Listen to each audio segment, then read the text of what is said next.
Bienvenidos una vez más a Un Día con Ángel aquí en Excelsior TV, en una muy bonita escenografía, la cual espero sea de su agrado. El tema que vamos a tocar hoy se podría resumir en aquella expresión coloquial que usted bien conoce, que dice así: estos son polvos de aquellos lodos. ¿Y por qué recurro a esa expresión? Bueno, usted sabe que la reunión de Davos recién ha terminado el viernes de la semana pasada, todavía el sábado hubo ahí una ceremonia de clausura, pero al final de cuentas 2 días de trabajo intenso y muy productivo, dicen los cursis, y por eso vamos a tratar de decir algo en torno a esos polvitos que se han convertido en un lodo no muy agradable. Mire usted, seguramente para usted no es nuevo decirle que las personas que menos credibilidad tienen en la sociedad mexicana son los políticos, sean estos funcionarios, gobernantes, legisladores. Y una de las razones por las cuales no son populares o no son creíbles como personas, como políticos, como hombres públicos o como personas públicas, es porque no le dicen a usted la verdad o porque no hablan con la verdad. Esto viene a cuento por el documento o el reporte principal, o al menos el más conocido, del Foro Económico Mundial, que habla sobre la competitividad. En este muy extenso reporte, 569 páginas, viene 2 páginas dedicadas a cada país de los 148 que componen la muestra de este año, con diferentes calificaciones para lo que llama el Foro Económico Mundial en su metodología pilares. No habla de factores, ahí le llaman pilares. Son 12, y el primero y quizá más interesante para este comentario es el de las instituciones. México, hace, le decía a usted, 2 semanas, 2 meses o mes y medio, la revista The Banker, una revista inglesa, nominó o le dio el premio como el mejor banquero del año al doctor Agustín Carstens, gobernador de Banco de México. Y nos hemos enterado hoy que el secretario de Hacienda y Crédito Público, doctor Videgaray, ha sido nombrado el ministro de Finanzas del año.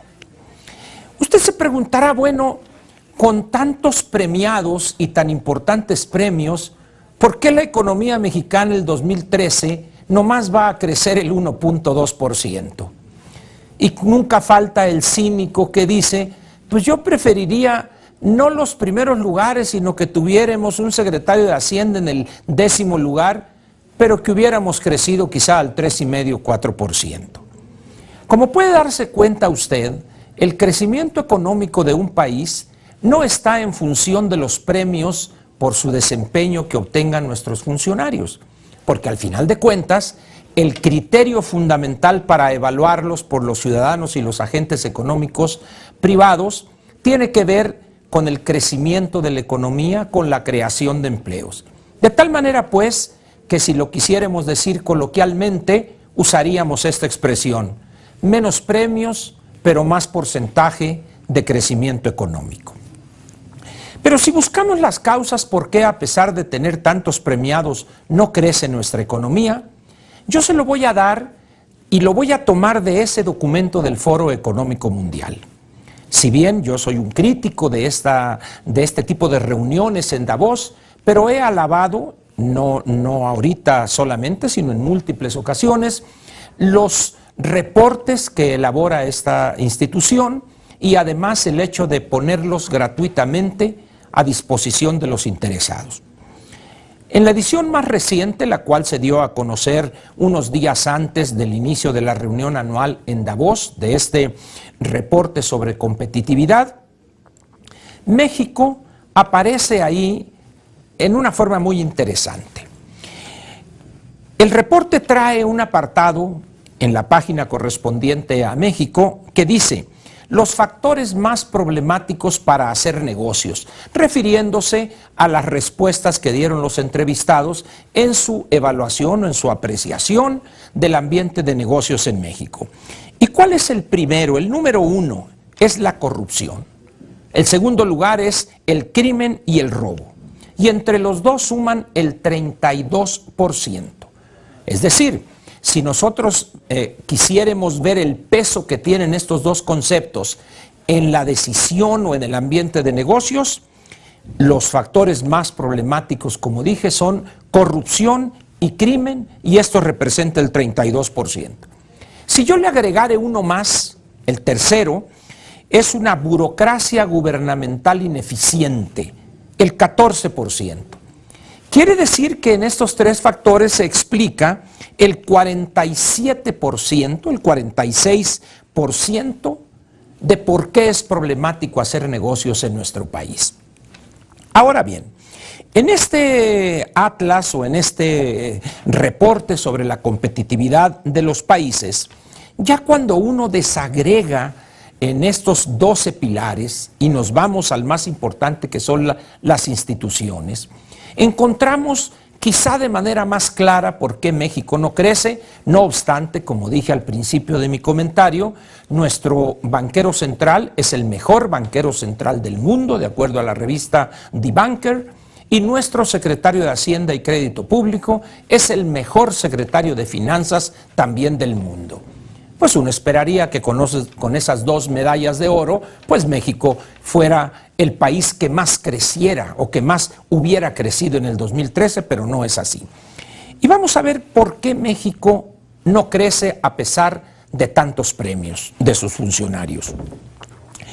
La muestra de este año está compuesta por 148 países.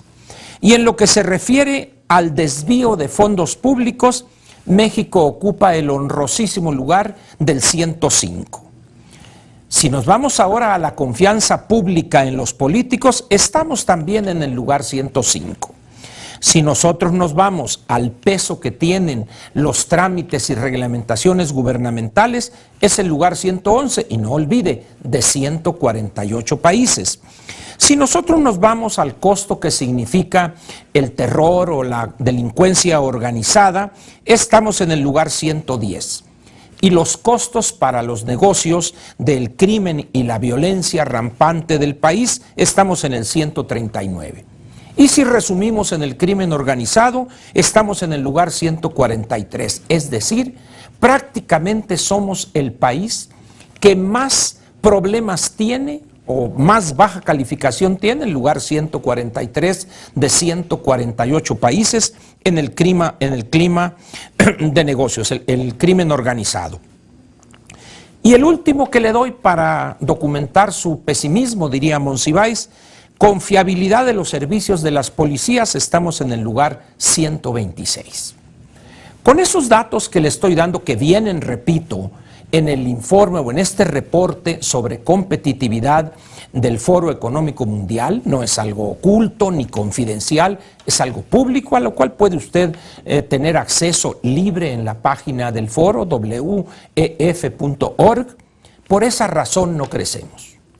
Por esa razón las inversiones se van a otros países. Si bien estamos festinando que de enero a septiembre del 2013 llegaron 28,000 millones de dólares, un monto histórico para los primeros 9 meses del año, pero le falta decir al gobernante, al funcionario, que 15,000 millones de esos fueron para comprar Grupo Modelo. Dicho de otra manera, es cierto, entraron 15,000 millones de dólares a México, pero no se creó un nuevo empleo más. No se creó una nueva instalación para elevar la producción de cerveza, no.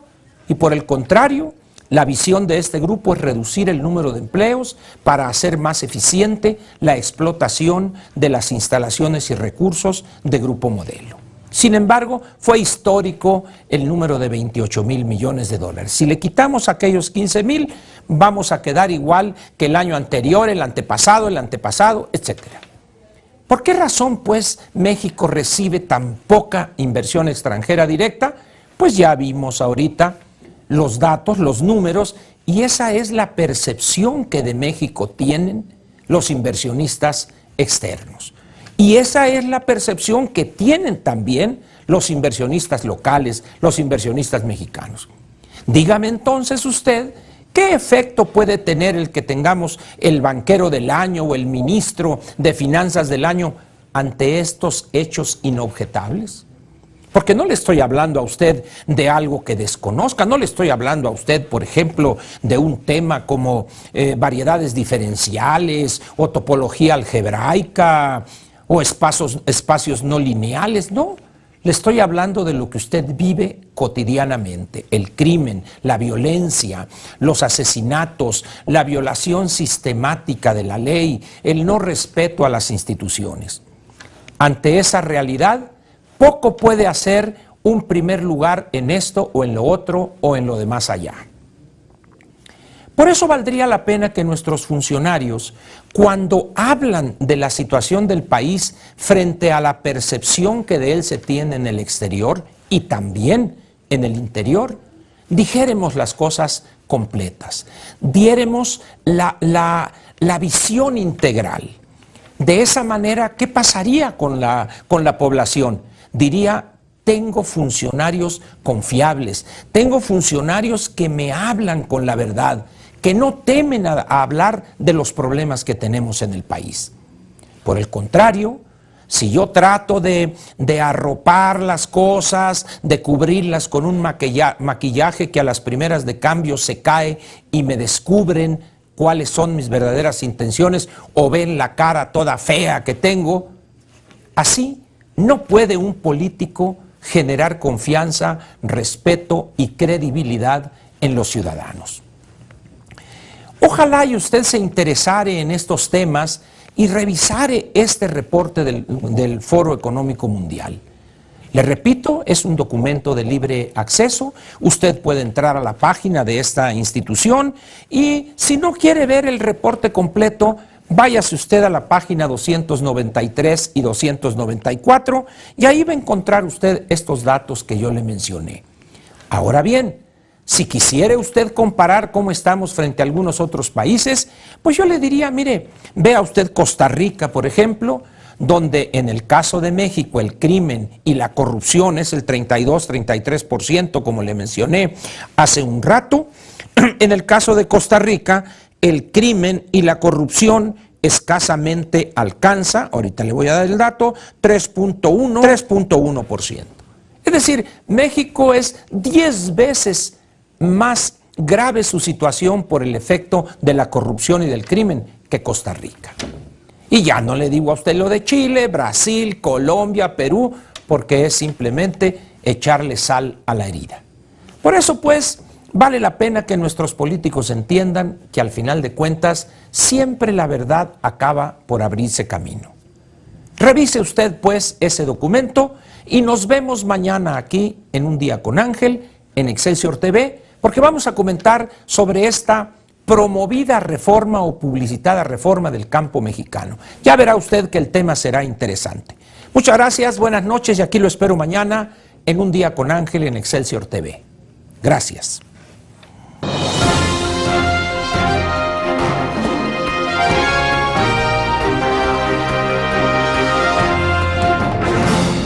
Te invitamos a seguir cuestionando la información con los siguientes videos.